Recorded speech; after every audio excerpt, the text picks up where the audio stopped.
Hello everyone. Bihar SSC के fourth CGL परीक्षा 2025 के इस वीडियो सीरीज में आपका स्वागत है। फ्रेंड्स, इस वीडियो में बिहार कर्मचारी चयन आयोग के थर्ड सचिवालय सहायक परीक्षा जो कि 24/12/2022 को हुई थी, तो इस सेट का कंप्लीट एनालिसिस करेंगे। तो जिन्होंने भी अभी तक चैनल को सब्सक्राइब नहीं किया है, प्लीज़ चैनल को लाइक, शेयर और सब्सक्राइब जरूर कीजिए, क्योंकि इस पर बिहार एसएससी और बिहार के और भी एग्ज़ाम के वीडियो आते रहेंगे, जिससे कि आपको इसका नोटिफिकेशन प्राप्त होता रहेगा। तो चलिए आज वीडियो स्टार्ट करते हैं। आज का पहला क्वेश्चन है, the bar body on the six chromatin of mammals is an example of. स्तनधारियों के लिंग क्रोमेटिन पर बार बॉडी का उदाहरण है।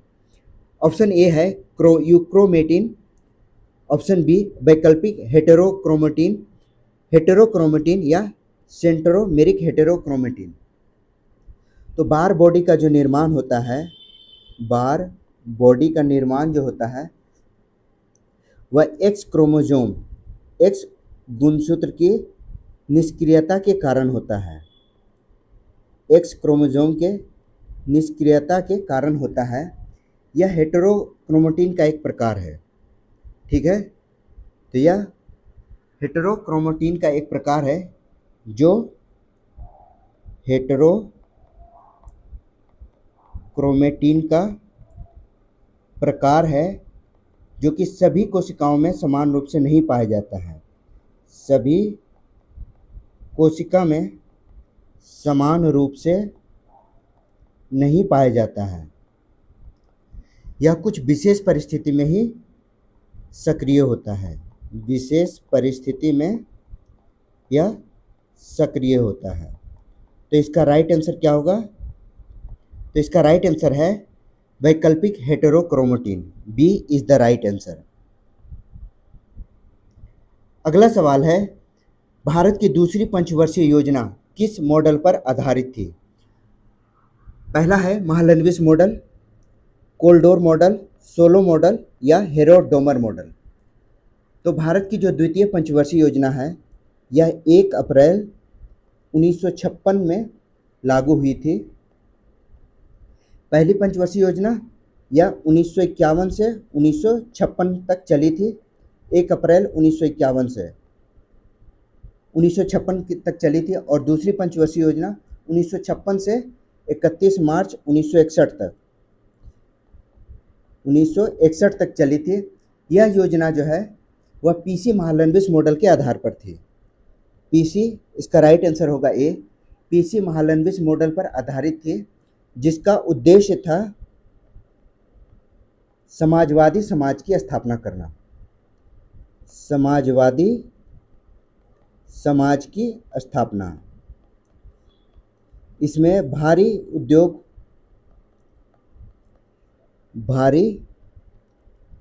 उद्योगों की स्थापना की गई।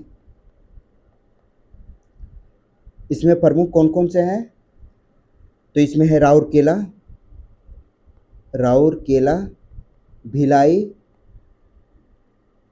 भिलाई और दुर्गापुर लौह इस्पात संयंत्र। यह द्वितीय पंचवर्षीय योजना में ही स्थापित हुई थी। यहाँ याद रखिएगा, महालनोबिस जो थे वह भारतीय सांख्यिकी कार्यालय कोलकाता के निर्देशक थे। ठीक है, अगला सवाल,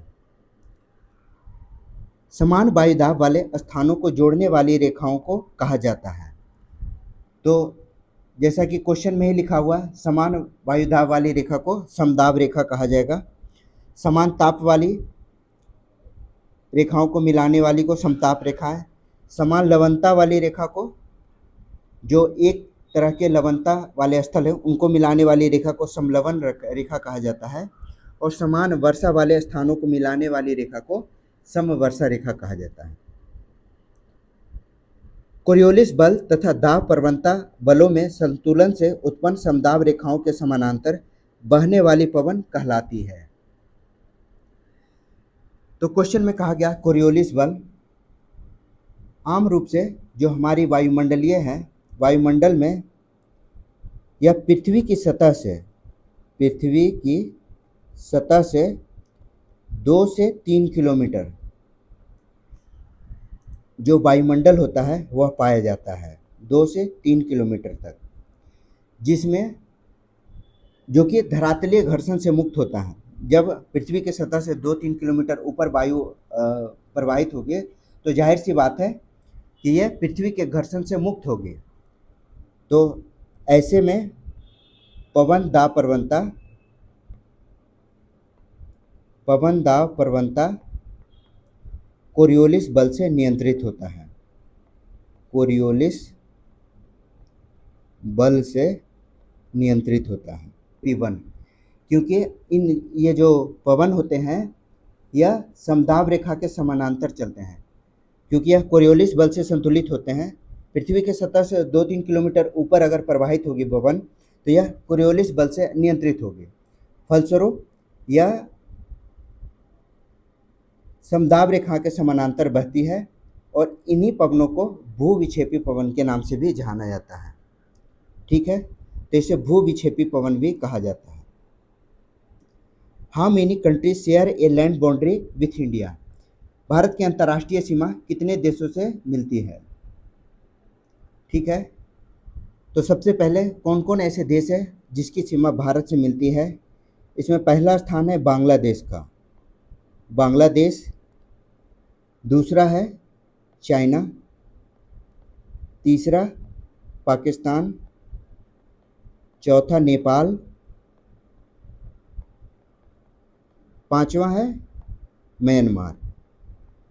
ठीक है, तो इन 5 देशों से भारत की सीमाएं मिलती हैं, जिनमें सबसे ज़्यादा बांग्लादेश से 4096 किलोमीटर, चाइना से 3488 किलोमीटर, पाकिस्तान से 3323 किलोमीटर, नेपाल से 1750 किलोमीटर और म्यांमार से 1643 किलोमीटर की सीमा रेखा साझा करती है। तो कुल 7 देशों के साथ भारत की सीमाएं लगती हैं। यह 5 जो हैं वह इम्पोर्टेंट है। ठीक है, नेक्स्ट है what is the national language of China? चीन की राष्ट्रीय भाषा क्या है? तो सबसे ज़्यादा बोले जाने वाली भाषा है मैंडेरिन, जो कि चीन की राष्ट्रीय भाषा है। इसके साथ साथ चाइना के साथ साथ यह ताइवान की भी आधिकारिक भाषा है, ताइवान की भी आधिकारिक भाषा है।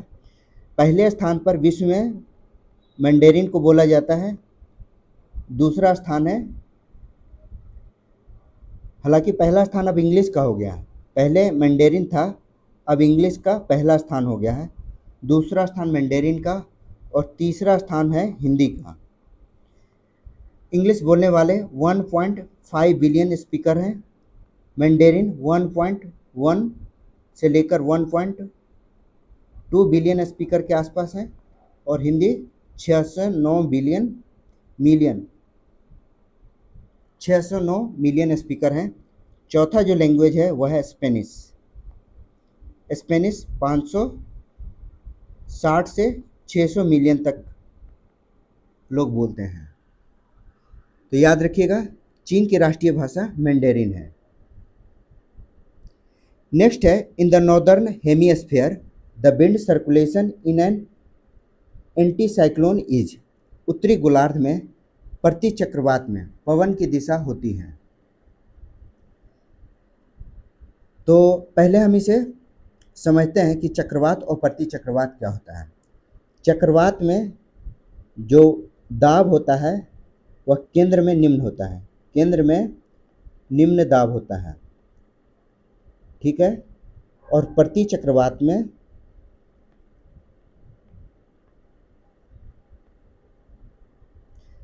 ठीक है, प्रति चक्रवात में इसका अपोजिट होता है, यानी विपरीत होता है। तो क्वेश्चन में पूछा गया है कि उत्तरी गोलार्ध में चक्रवात में पवन संचरण की दिशा क्या होगी। तो चूंकि चक्रवात में निम्न दाब केंद्र में निम्न दाब होता है, इसलिए पवन की जो दिशा होती है वह घड़ी के सुई के विपरीत होती है, घड़ी के सुई के विपरीत होती है। अब जैसे जैसे सवाल चेंज होता जाएगा आप इसे चेंज कर सकते हैं। अब दक्षिणी गोलार्ध में क्या होगा, तो यह घड़ी के सुई के दिशा में होगा। ठीक है, तो इसका राइट आंसर क्या होगा? डी, घड़ी के सुई के अनुकूल यानी क्लॉकवाइज होगा। अगला सवाल है, बिहार का कौन सा जिला फलों का सबसे बड़ा उत्पादक है? नालंदा, रोहतास, भागलपुर या मुजफ्फरपुर? आसान सा सवाल है। मुजफ्फरपुर जो है फलों का सबसे बड़ा उत्पादक है। मुजफ्फरपुर फलों का सबसे बड़ा उत्पादक है। आपको पता होगा लीची और आम, लीची के साथ साथ आम के लिए भी प्रसिद्ध है मुजफ्फरपुर। ऑल ओवर में बिहार जो है सब्जियों का तीसरा सबसे बड़ा उत्पादक है। बिहार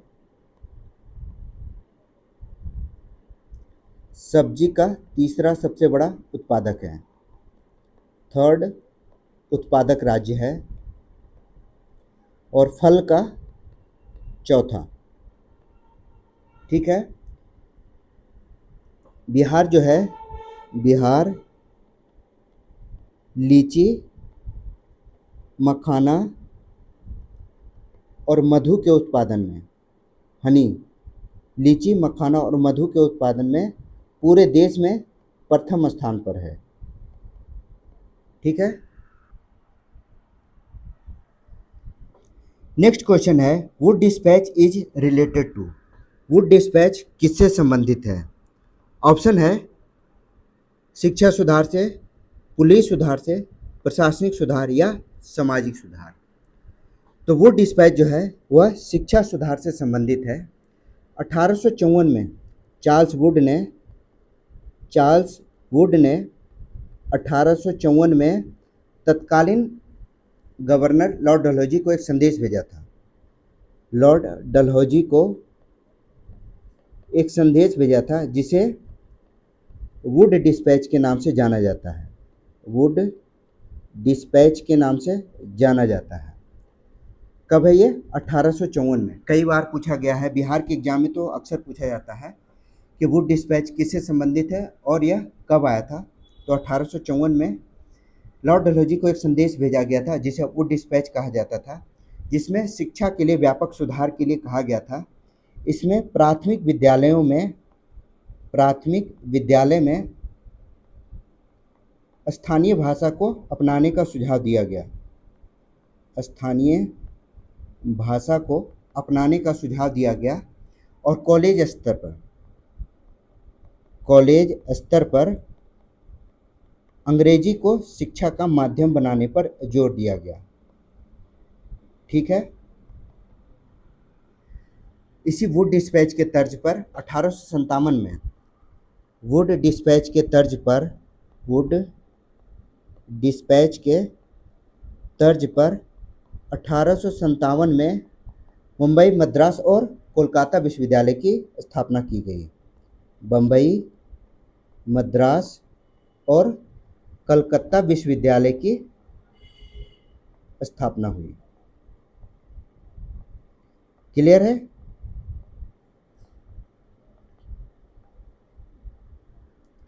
नेक्स्ट क्वेश्चन है, the octet rule is applicable up to which element? अष्टक का नियम किस तत्व तक लागू पाया गया है?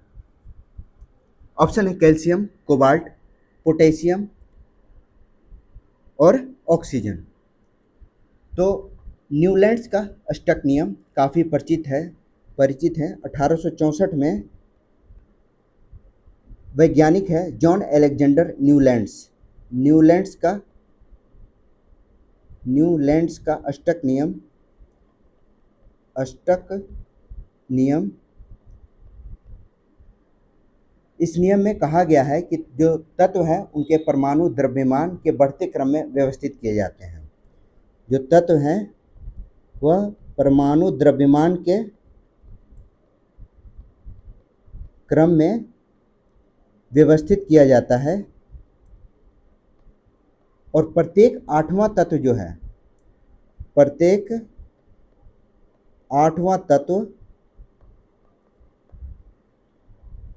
प्रत्येक आठवें तत्व के गुण शुरुआती तत्व के गुणों की पुनरावृत्ति होती है। यानी जो पहला तत्व होता है उसका गुण जो है प्रत्येक आठवें तत्व से मैच करता है। इसमें उदाहरण दिया गया है पहला तत्व लिथियम का एग्जाम्पल है लिथियम। लिथियम का गुण जो है वह सोडियम के गुण से मैच करता है। एलिमेंट्स का अष्टक नियम केवल कैल्शियम तत्व तक ही पाया जाता है। जो परमाणु द्रव्यमान है वह कैल्शियम तक के तत्वों पर ही लागू होता है। ठीक है, अगला सवाल। नेक्स्ट क्वेश्चन है the first constitutional amendment act 1951 provided. प्रथम संवैधानिक संशोधन अधिनियम 1951 में क्या प्रावधान किया गया था? पहला ऑप्शन है 8वीं अनुसूची में कुछ और अधिनियम जोड़े गए।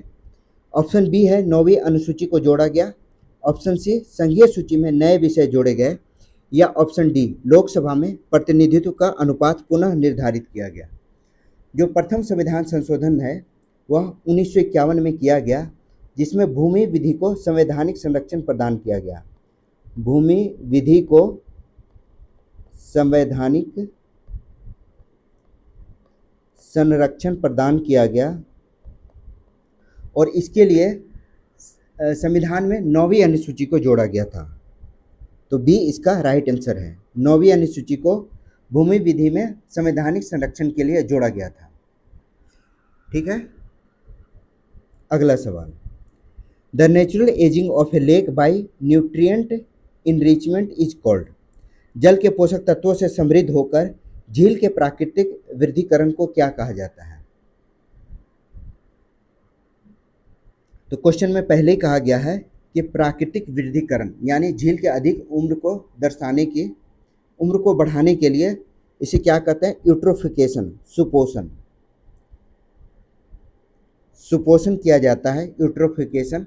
इस क्रिया में जो अकार्बनिक फॉस्फेट होते हैं, अकार्बनिक फॉस्फेट एवं नाइट्रेट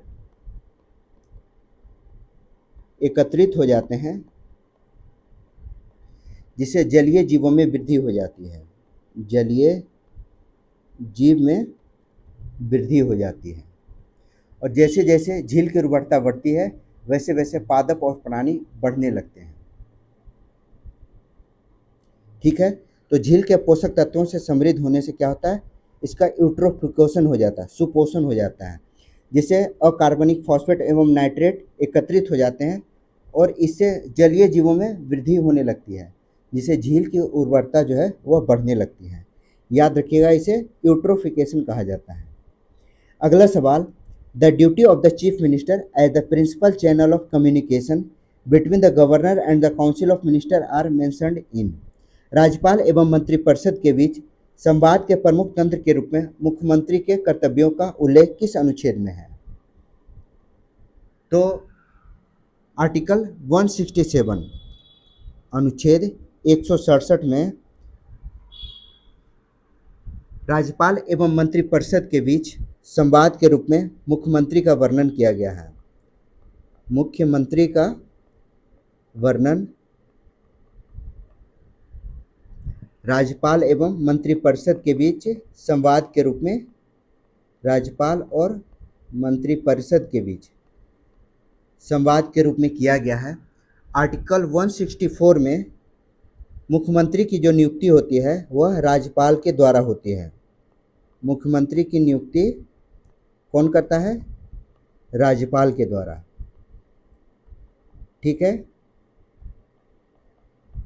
आर्टिकल 165 में है महाधिवक्ता, जो कि राज्य का सर्वोच्च विधि अधिकारी होते हैं, उसका प्रावधान, महाधिवक्ता का प्रावधान आर्टिकल 165 में।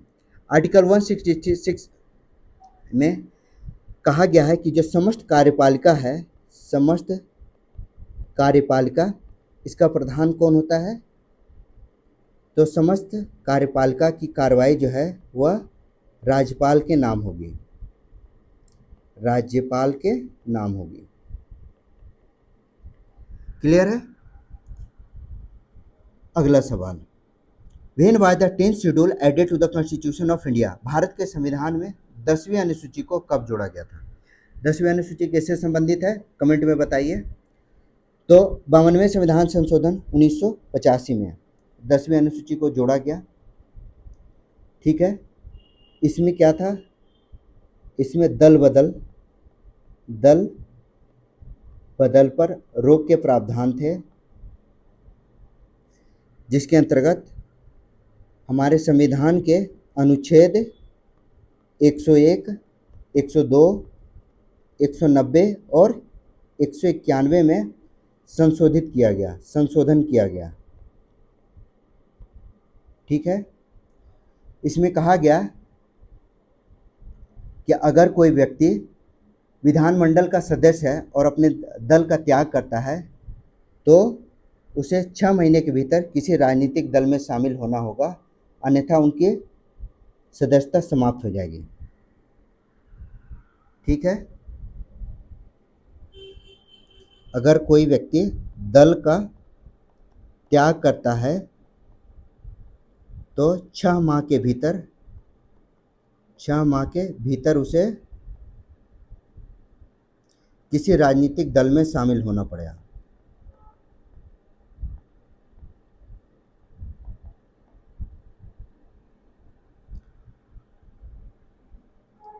ठीक है, और साथ ही साथ उनके सदस्यता भी समाप्त हो जाएगी।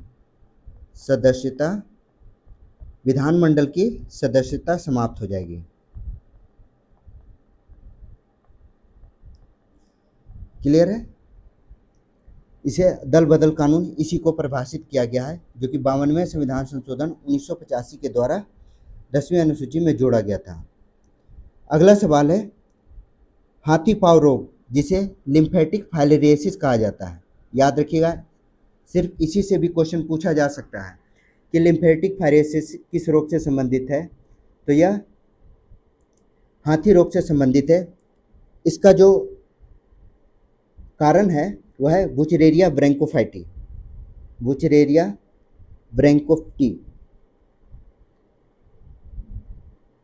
बैंक्रोफ्टी नामक प्रोटोजोआ के कारण हाथी पांव रोग होता है, जिसमें शरीर के जो अंग होते हैं, खास करके पैर, वह काफ़ी मोटे हो जाते हैं, हाथी की तरह मोटे हो जाते हैं। ठीक है, इसे कहते हैं बुचरेरिया बैंक्रोफ्टी। यह एक प्रोटोजोआ है, इसी के कारण हाथी पांव रोग होता है। अगला सवाल है बांग्लादेश सरकार को मान्यता देने वाला प्रथम देश कौन था? हम लोग जानते हैं बांग्लादेश, जिसका उदय हुआ था 16 दिसंबर 1971 में, जो कि पाकिस्तान पर विजय मिला था बांग्लादेश को। किसके सहयोग से? भारत के सहयोग से। तो भारत ने 6 दिसंबर 1971 को ही स्वतंत्र बांग्लादेश को मान्यता दे दी थी। स्वतंत्र बांग्लादेश को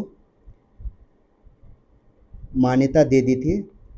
हालांकि बांग्लादेश के जन्म को 16 दिसंबर को विजय दिवस के रूप में मनाया जाता है। विजय दिवस 16 दिसंबर 1971 को। ठीक है, अगला सवाल, which hormone regulates the body's daily 24 hour cycle and from which gland is secreted? हमारे शरीर की दैनिक 24 घंटे की जो लय है उसे नियंत्रित करने वाले हार्मोन की ग्रंथि का नाम क्या है? तो यह है मेलाटोनिन, जिसे पीनियल ग्रंथि भी कहा जाता है, जो हमारे शरीर में स्वाभाविक रूप से उत्पादित हमारे शरीर के स्वाभाविक हार्मोन को रेगुलेट करता है, हार्मोन को नियंत्रित करता है। यह हमारे शरीर के नींद चक्र को बनाए रखता है, जिसे जैविक घड़ी के रूप में भी जाना जाता है। जो पीनियल ग्रंथि है यह मस्तिष्क में स्रावित होता है। इसे स्लीप हार्मोन के नाम से भी जाना जाता है। ठीक है, तो राइट आंसर होगा मेलाटोनिन, जो कि पीनियन ग्लैंड में पाया जाता है। अगला सवाल है, भारत के महान्यायवादी से संबंधित कथन कौन सा है? पहला है, वह भारत के मुख्य न्यायाधीश के द्वारा नियुक्त होता है।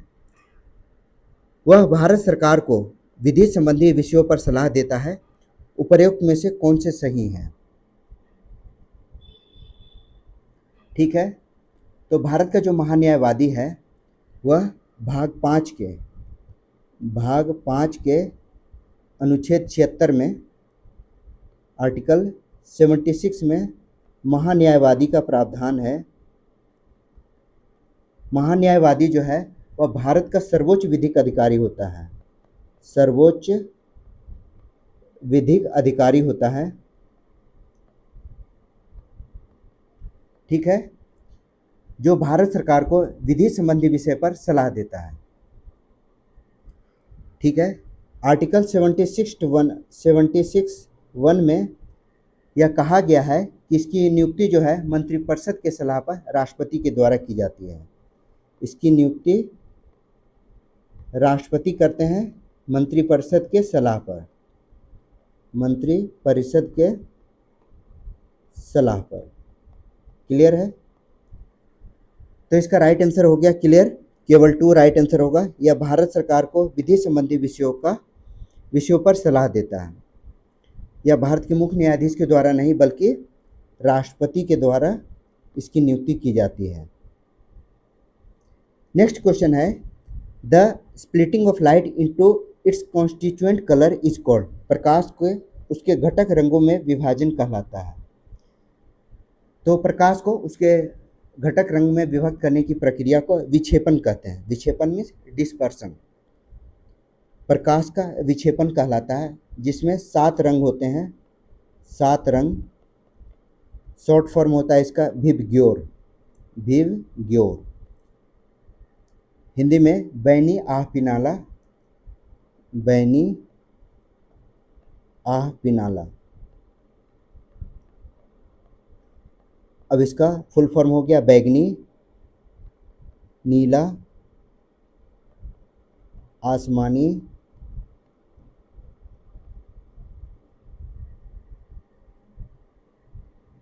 हरा, पीला, अच्छा चेंज हो गया, हरा, पीला, नारंगी,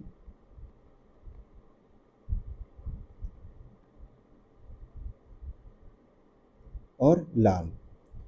यहाँ अक्सर क्वेश्चन में पूछा जाता है किसका विक्षेपण सबसे अधिक होता है, तो सबसे अधिक बैगनी का विक्षेपण अधिक होता है, विक्षेपण अधिक होता है। ठीक है, और लाल का विक्षेपण कम होता है। इसी कारण से रेड लाइट पर लाल रंग का प्रयोग किया जाता है। विक्षेपण को हिंदी में विक्षेपण कहा जाता है, इंग्लिश में इसको डिस्पर्सन कहा जाता है। इंग्लिश वालों को पता नहीं चलेगा, तो इसका डिस्पर्सन राइट आंसर होगा सी। नेक्स्ट क्वेश्चन है, which sector contributes the most to the gross value added of transport in India. देश के परिवहन के सकल मूल्यवर्धन में कौन सा क्षेत्र सर्वाधिक योगदान रखता है? तो हमारे देश के परिवहन के सकल मूल्यवर्धन में सर्वाधिक योगदान सड़क परिवहन का है। सड़क परिवहन है वह भारत विश्व में दूसरे स्थान पर है, विश्व में सेकंड पोजीशन में है। हालांकि यह डाटा थोड़ा पुराना है, क्योंकि क्वेश्चन पुराना है, इसलिए भारत का जो सड़क है वह लगभग 62.16 लाख किलोमीटर है। यह डेटा पुराना है, लेकिन अभी भी पोजीशन वही है कि सड़क परिवहन में भारत का दूसरा स्थान है। ठीक है, अगला सवाल, पंचायत की शक्तियों, प्राधिकार और उत्तरदायित्व को प्रावधान किस अनुच्छेद में है? पंचायत से संबंधित प्रावधान 73वें संविधान संशोधन 1992 में भाग 9 क में किया गया। कौन से अनुच्छेद? अनुच्छेद 243 से 243 ओ तक 11वीं अनुसूची में पंचायती राज का प्रावधान किया गया। ठीक है, तो 11वीं अनुसूची में कुल 29 विषय हैं, याद रखिएगा, यह भी पूछा गया है। तो इसका राइट आंसर क्या होगा? इसका राइट आंसर होगा सी, क्योंकि क्वेश्चन में पूछा गया है पंचायत की शक्तियों के बारे में। तो 243 से 243 ओ तक पंचायती राज के प्रावधान है। 243 6 हिंदी में 6 में है पंचायत के शक्तियों से संबंधित प्रावधान है। 243 6, तो इसका राइट आंसर हो गया सी। नेक्स्ट है, what is the old name of Myanmar? Myanmar का पुराना नाम बर्मा था। 1852 में अंग्रेजों ने इस पर अधिकार कर लिया था। 1852 में अंग्रेजों ने यहाँ पर अधिकार कर लिया था और इसे ब्रिटिश अधिकार कर लिया और ब्रिटिश उपनिवेश में शामिल कर लिया था। ठीक है, भारत सरकार ने 1935 में भारत सरकार अधिनियम के द्वारा भारत से बर्मा को अलग कर दिया गया। भारत से बर्मा को अलग किया गया और इसे 1937 में संपूर्ण रूप से 1937 में इसे संपूर्ण रूप से भारत से इसे अलग कर दिया गया। 1935 में प्रावधान किया गया था और 1937 में बर्मा भारत से अलग हो गया। बर्मा भारत से अलग हो गया। क्लियर हो गया? नेक्स्ट क्वेश्चन है, मध्य अटलांटिक कटक किसका सर्वोत्तम उदाहरण है? तो मध्य अटलांटिक कटक यह डाइवर्जेंट बाउंड्री अपसारी सीमा का सर्वोत्तम उदाहरण है। अब मध्य अटलांटिक कटक का निर्माण कैसे होता है? जब दो प्लेट एक दूसरे से विपरीत दिशा में जाती है, तो नई परपटी का निर्माण होती है जिसे अपसारी प्लेट कहा जाता है, डाइवर्जेंट बाउंड्री।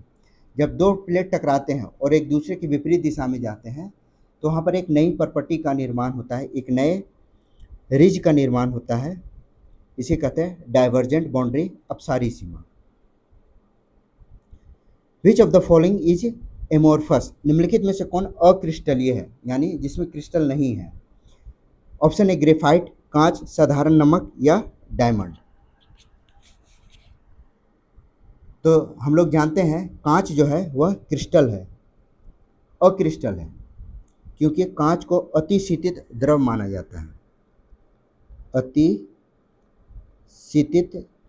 द्रव माना जाता है, यह क्रिस्टल नहीं है, यह अतिशीतित द्रव है, क्योंकि इसके अंतर्गत एक आकारहीन ठोस होता है जो कि अनियमित रूप से व्यवस्थित होता जाता है।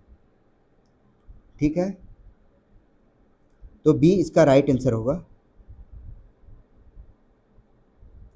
नेक्स्ट है, केपलर के ग्रह गति के अनुसार सूर्य के चारों ओर वृत्ताकार कक्षा में परिक्रमा कर रहे ग्रह के परिक्रमण काल टी और कक्षा की त्रिज्या आर में क्या संबंध है? तो यह है B T square proportional R Q. B इसका राइट आंसर है।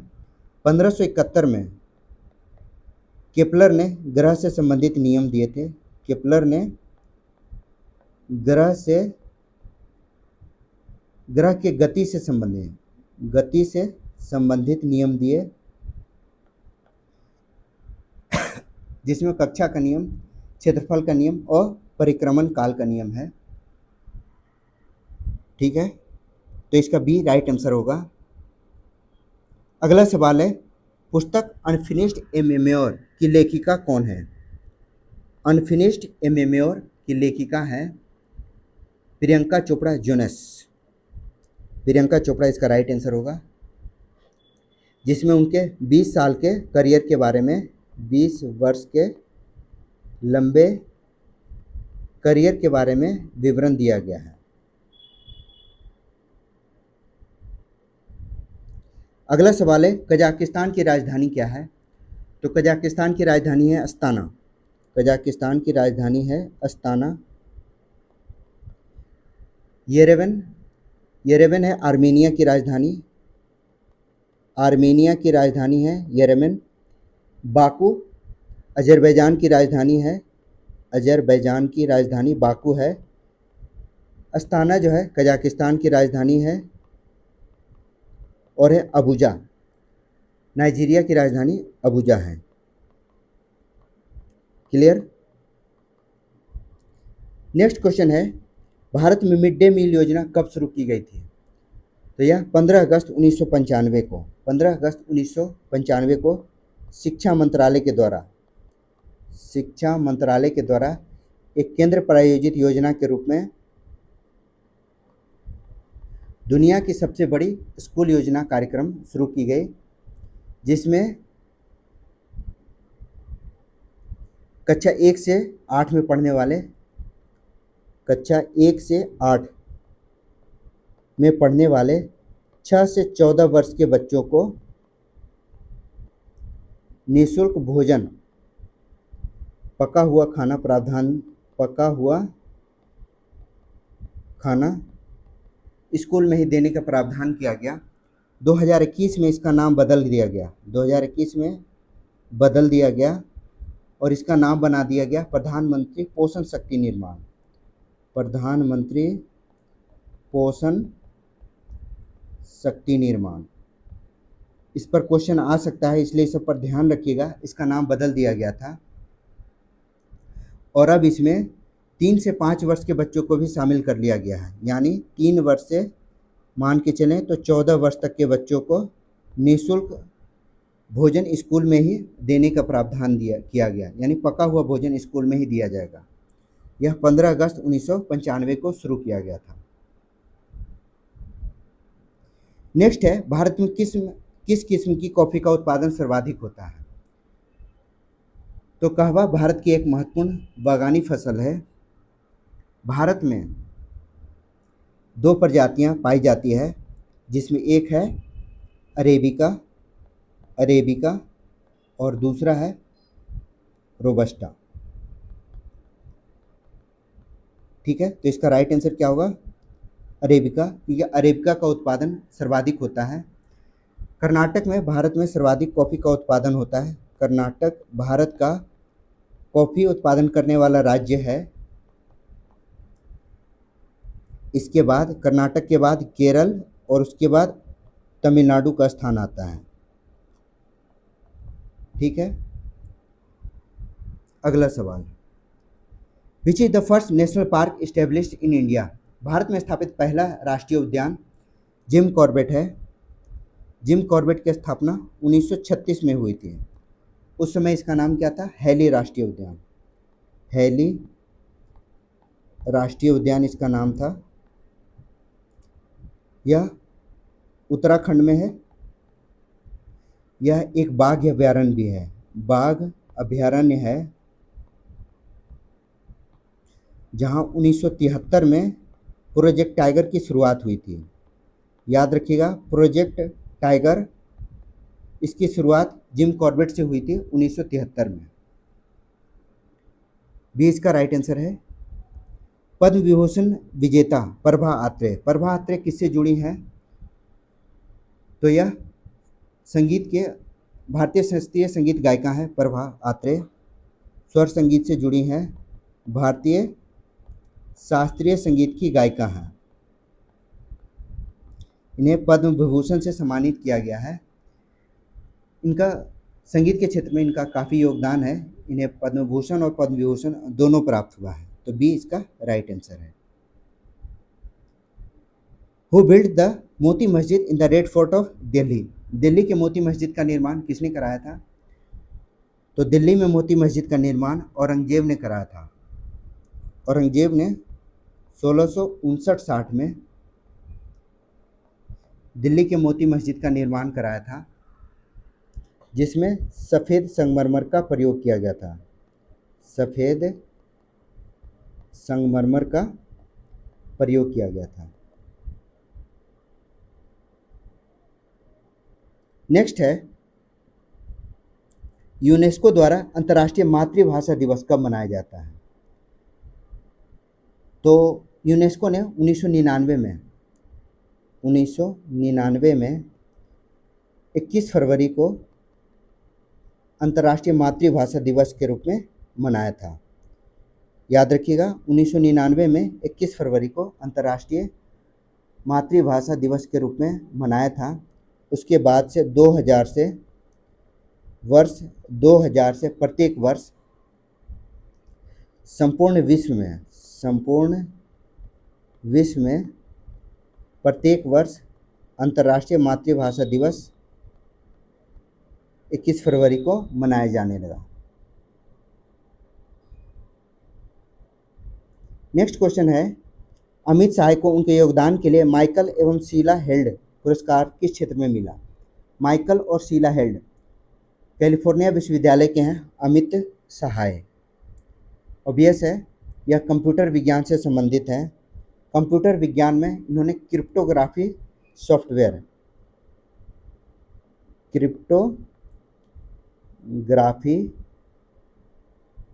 सॉफ्टवेयर और उनके प्रयोग में अग्रणी भूमिका निभाई थी, जिसके लिए उन्हें माइकल एवं शीला हेल्ड पुरस्कार से सम्मानित किया गया था।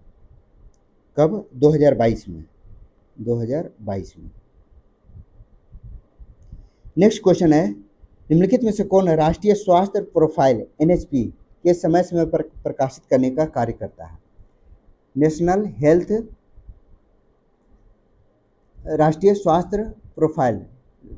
हेल्थ प्रोफाइल का पब्लिश कौन करता है? तो यह केंद्रीय स्वास्थ्य खुफिया bureau central health intelligence bureau, जो कि जनसांख्यिकी के आर्थिक स्थिति को दिखाता है, रोग मृत्यु दर इत्यादि की जानकारी इसमें शामिल करता है। ठीक है, तो केंद्रीय स्वास्थ्य खुफिया बोर्ड राष्ट्रीय स्वास्थ्य प्रोफाइल को प्रकाशित करता है। नेक्स्ट है, राष्ट्र के पर्यटन विकास के लिए आध्यात्मिक केंद्र सृजित करने का उद्देश्य किस योजना के अंतर्गत है? तो यह है प्रसाद योजना के अंतर्गत। प्रसाद योजना जो कि पर्यटन के विकास के लिए आध्यात्मिक केंद्र को विकसित करना है। इसे भारत सरकार के पर्यटन मंत्रालय के द्वारा 2014-15 में शुरू किया गया था। किसके द्वारा? पर्यटन मंत्रालय के द्वारा। ठीक है,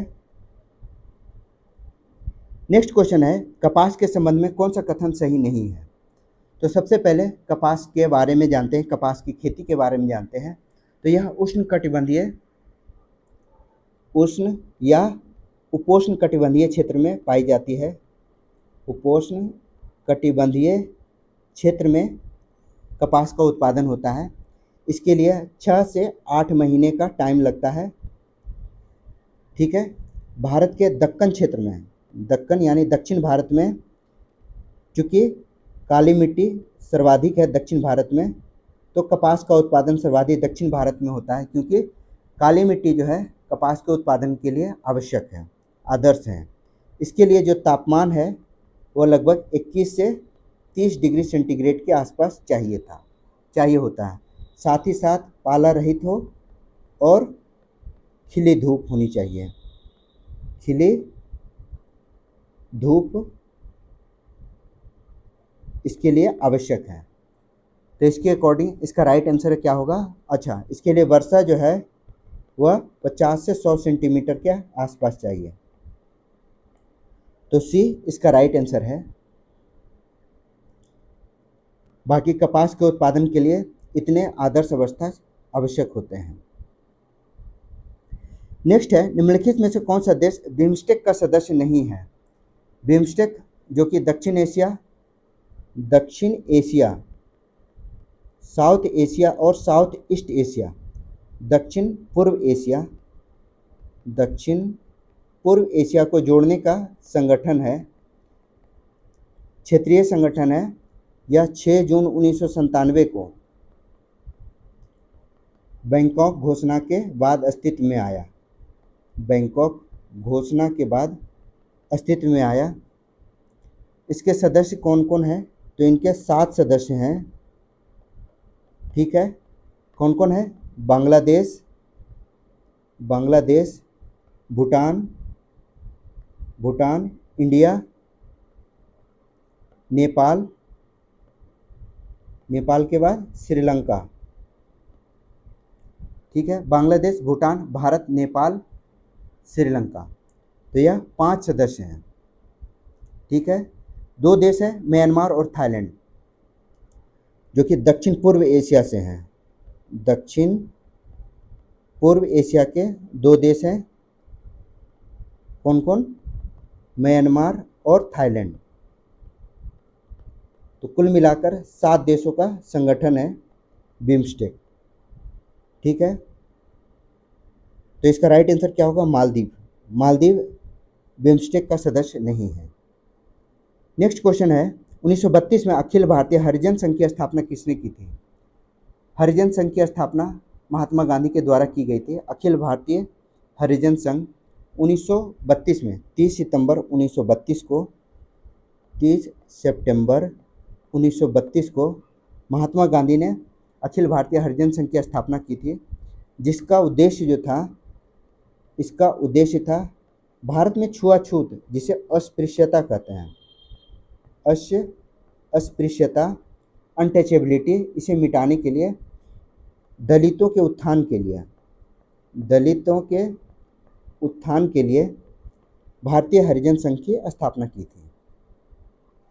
इसके अध्यक्ष जो थे वह थे घनश्याम दास बिड़ला इसके अध्यक्ष थे।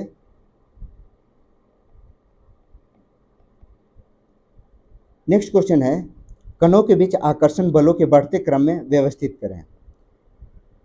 तो इसे, इनके कणों को, पदार्थ के चूंकि ये तीनों अवस्थाओं को दर्शाते हैं, तो इसके आधार पर हाइड्रोजन के बाद दूध के बाद शर्करा। तो इसका राइट आंसर क्या होगा? डी इसका राइट आंसर होगा। नेक्स्ट है, समग्र दृष्टिकोण से प्रौद्योगिकियों को विकसित व एकीकृत करने वाला भारत सरकार का कार्यक्रम कौन सा है? भारत सरकार के प्रौद्योगिकी विकास कार्यक्रम, जिसे कहा गया है TDP, टेक्नोलॉजी डेवलपमेंट प्रोग्राम, जो कि समग्र दृष्टिकोण को अपनाते हुए प्रौद्योगिकी विकास को, यानी टेक्नोलॉजी डेवलपमेंट को इंटीग्रेट किया है, एकीकृत करना इसका कार्य है। पहली बार 1996 में 1996 में प्रौद्योगिकी विकास डेवलपमेंट, टेक्नोलॉजी डेवलपमेंट एक्ट लागू किया गया। 1995 में टेक्नोलॉजी डेवलपमेंट एक्ट पेश किया गया, जो कि विभिन्न क्षेत्र में टेक्नोलॉजी डेवलपमेंट को, इसका कार्य क्या था? विभिन्न क्षेत्र में टेक्नोलॉजी डेवलपमेंट को एकीकृत करना है। ठीक है, नेक्स्ट क्वेश्चन है, विद्युत धारावाही सीधी लंबी परिनालिका के अक्ष पर चुंबकीय क्षेत्र, इंग्लिश में पढ़ते हैं magnetic field along the axis of A current carrying long state solenoid. तो ऑप्शन में है, केंद्र से सिरे की ओर जाने पर बढ़ता है, अक्ष के अनुदिश चलने पर अपरिवर्तित रहता है, पहले बढ़ता है फिर घटता है, केंद्र से सिरे की ओर जाने पर घटता है। तो किसी विद्युत धारावाही जो परिनलिका है या कोई नली है, जिसके भीतर चुंबकीय क्षेत्र जो है वह समानांतर और समान दूरी पर रहती है, जिसका अर्थ है कि उनके अंदर जो है प्रबलता समान होती है। चुंबकीय परिनलिका में प्रबलता जो है वह समान होती है। तो जैसे जैसे हम इसके अंत की ओर बढ़ते हैं तो यह ना बढ़ता है ना ही घटता है। तो बी इसका राइट आंसर है। अक्ष के अनुदिश चलने पर यह अपरिवर्तित रहता है। केंद्र के सिरों की ओर यह गलत है, चूँकि प्रबलता समान रहती है तो अक्ष के अनुदिश चलने पर यह अपरिवर्तित रहती है। नेक्स्ट क्वेश्चन है, ngultrum is the currency of which country. तो यह भूटान की करेंसी है। इसे एंगुल्ट्रम पढ़ा जाता है। यह भूटान की करेंसी है। कजाकिस्तान की करेंसी का नाम है तेंगे। तेंगे। म्यांमार की करेंसी है क्यात। भूटान का हो गया। दक्षिण कोरिया की वॉन। ठीक है, तो राइट आंसर क्या होगा? भूटान। भारत के अंतर्राष्ट्रीय व्यापार का कितने प्रतिशत नौ परिवहन के द्वारा होता है? नौ परिवहन मतलब जहाज के द्वारा, पानी के जहाज के द्वारा। तो जहाजरानी मंत्रालय के रिपोर्ट के अनुसार भारत का अंतर्राष्ट्रीय व्यापार जो है मात्रा के हिसाब से लगभग 95%, मात्रा के हिसाब से 95% और मूल्य के हिसाब से 75%, 70% नौ परिवहन के माध्यम से होता है। नौ परिवहन से, यानी जो अंतर्राष्ट्रीय व्यापार है मात्रा के हिसाब से 95% जल मार्ग के द्वारा या नौ परिवहन के द्वारा होता है और मूल्य के हिसाब से 70% नौ परिवहन के द्वारा होता है। ठीक है, याद रखिएगा, भारत जो है एक लंबी समुद्री तटरेखा वाला देश है। यह विश्व का 16वां सबसे बड़ा समुद्री तट वाला देश है। सबसे बड़ा समुद्री तट वाला देश है। इंपॉर्टेंट इंफॉर्मेशन है, इसको याद रखिएगा। तो इसका राइट आंसर क्या होगा? बी, 95%। नेक्स्ट क्वेश्चन है, भारत का सबसे ऊंचा रेलवे पुल किस नदी पर है? चिनाब नदी पर। अभी आप लोगों ने नाम भी सुना होगा। चिनाब नदी पर स्थित है, जो कि जम्मू कश्मीर के रियासी जिले से बनाया गया है। यह पुल जो है उधमपुर श्रीनगर बारामूला रेल लिंक परियोजना का भाग है। बारामूला रेल लिंक परियोजना का भाग है। याद रखिए, चिनाब नदी पर हाइड्रो इलेक्ट्रिक प्रोजेक्ट चल रहा है। चिनाब नदी पर हाइड्रो इलेक्ट्रिक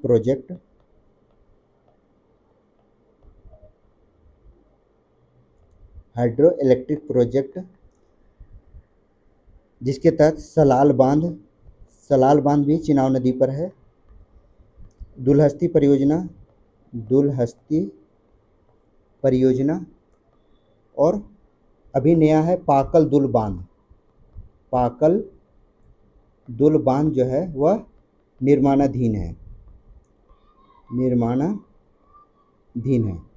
याद रखिएगा, काफ़ी इंपॉर्टेंट क्वेश्चन है। ठीक है, चिनाब नदी से रिगार्डिंग काफ़ी इंफॉर्मेशन, इसको जरूर याद रखिएगा।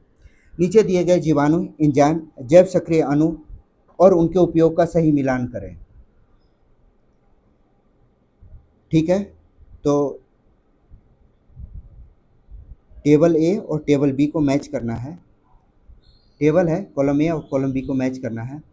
इसमें क्या है? स्ट्रेप्टोकाइनेज का काम क्या होता है? तो इसका उपयोग होता है थक्का स्फोटन में। स्ट्रेप्टोकाइनेज का उपयोग है ए का तीसरा। ठीक है, दूसरा है साइक्लोस्पेरिन ए। इसका प्रयोग होता है प्रतिरक्षा निरोधक के रूप में। प्रतिरक्षा निरोधक क्या है? 4।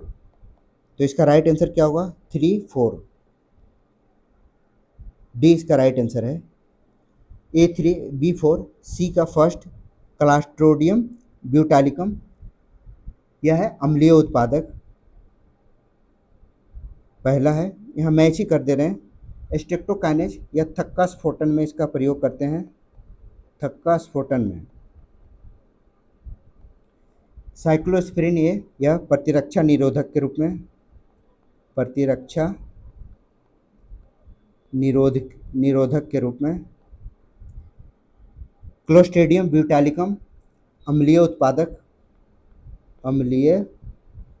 उत्पादक के रूप में। नेक्स्ट है मोनेस्कस परप्यूस, यह क्या है? रक्त में कोलेस्ट्रॉल को कम करने वाला कारक है। रक्त में कोलेस्ट्रॉल को कम करता है, कम करने वाला। क्लियर है? तो इसका राइट आंसर हो गया डी। नेक्स्ट क्वेश्चन है, महारानी एलिजाबेथ द्वितीय ने कितने वर्षों तक शासन किया था? तो ब्रिटेन के इतिहास के सबसे लंबे समय तक शासन करने वाली थी महारानी एलिजाबेथ द्वितीय, जो कि लगभग 70 वर्ष तक शासन की थी। 70 वर्ष तक शासन की थी। इनकी जो उम्र थी 96 वर्ष थी। 8 सितंबर 2022 को इनकी मृत्यु हुई थी। ठीक है। वर्तमान में ब्रिटेन के जो शासक हैं, वर्तमान में ब्रिटेन के शासक कौन है? King Charles third. King Charles third वर्तमान में ब्रिटेन के शासक हैं। नेक्स्ट क्वेश्चन है, पेटुआट मत्स्य गोदीवाड़ा कहाँ स्थित है? पेटुआट मत्स्य गोदीवाड़ा के रूप में विकसित किया जा रहा है। किसे? तो यह फिशिंग हार्बर है, वेस्ट बंगाल का। वेस्ट बंगाल का फिशिंग हार्बर है। फिशिंग हार्बर है जो कि पश्चिम बंगाल के मेदिनीपुर में है। इसकी स्थापना 2010 में हुई थी। कहाँ? मेदिनीपुर में। काफ़ी चर्चित नाम है मेदिनीपुर, पश्चिम बंगाल में। ठीक है। यह भारत का 7वां बड़ा भारत का 7वां मछली पकड़ने वाला बंदरगाह है। पकड़ने वाला बंदरगाह। नेक्स्ट क्वेश्चन है, भारतीय राष्ट्रीय कांग्रेस के प्रथम महिला अध्यक्ष एनी बेसेंट थी। इसमें सही कथन को चुनना है। दूसरा है, भारतीय राष्ट्रीय कांग्रेस के प्रथम मुस्लिम अध्यक्ष बदरुद्दीन तैयब जी हैं। बदरुद्दीन तैयब जी थे। तो यह दोनों सही है। एनी बेसेंट 1917 में कलकत्ता अधिवेशन में अध्यक्ष चुनी गई थी। कलकत्ता अधिवेशन की अध्यक्षता की थी। इन्होंने सबसे पहले तिरंगे झंडे को अपनाया था। तिरंगे झंडे को कांग्रेस ने कलकत्ता अधिवेशन में ही अपनाया था। ठीक है। याद रखिए, कांग्रेस का 32वां अधिवेशन था। ठीक है। और दूसरा बदरुद्दीन तैयब जी, बिल्कुल सही है। यहाँ एक और बता दे रहे हैं, 1925 में कानपुर अधिवेशन में सरोजिनी नायडू कांग्रेस के अध्यक्ष बनी थी।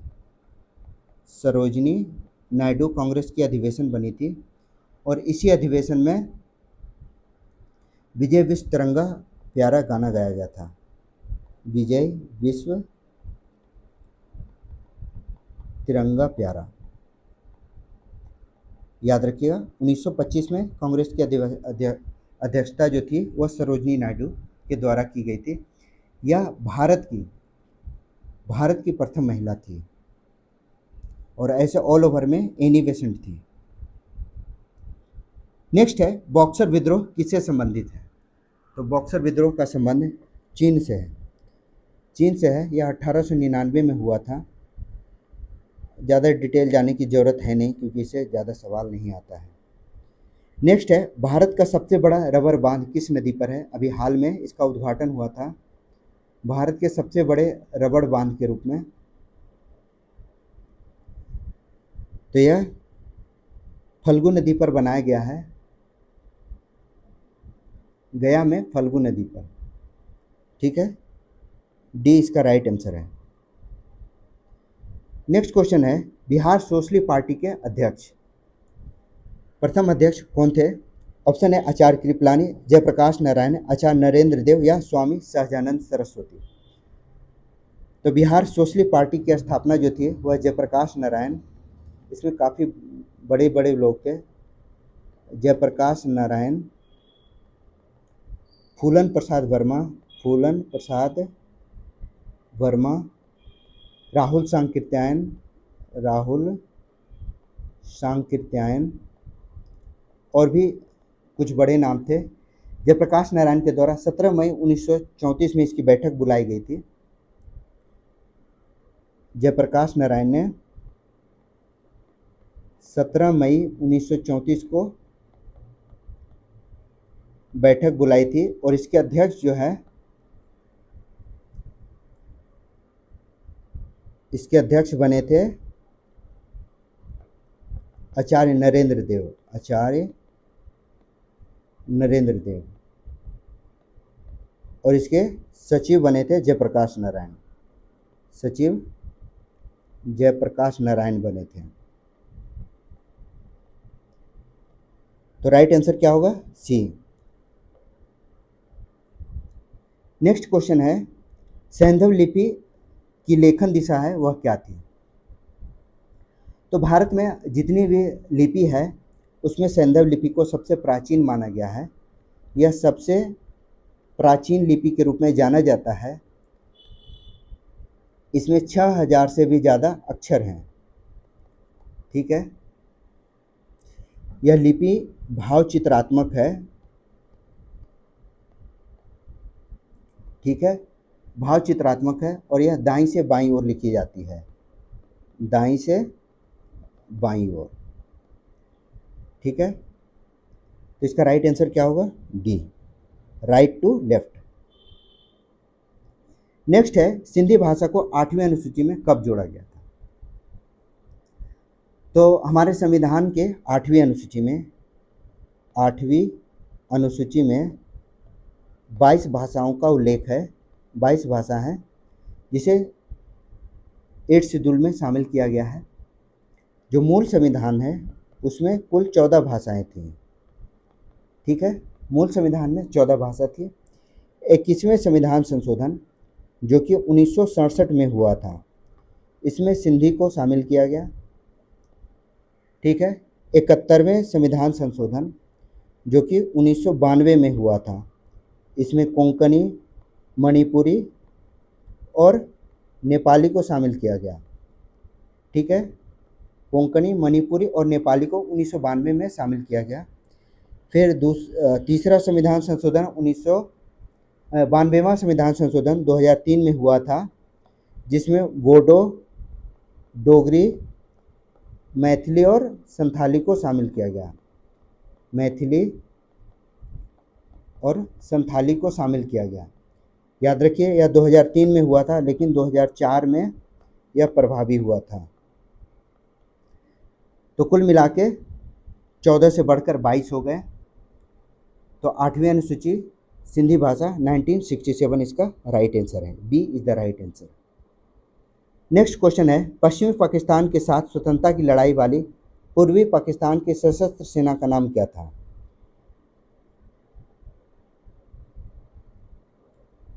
तो इसे मुक्त वाहिनी, सशस्त्र सेना को मुक्त वाहिनी कहा गया था। ठीक है, जो कि 2 अलग अलग समूह में नियमित था। भारत ने बांग्लादेश के साथ मिलकर 1931 में, भारत पाक युद्ध 1971 में बांग्लादेश की सेना के साथ मिलकर बांग्लादेश के नाम के एक नए राष्ट्र का उदय में सहयोग किया।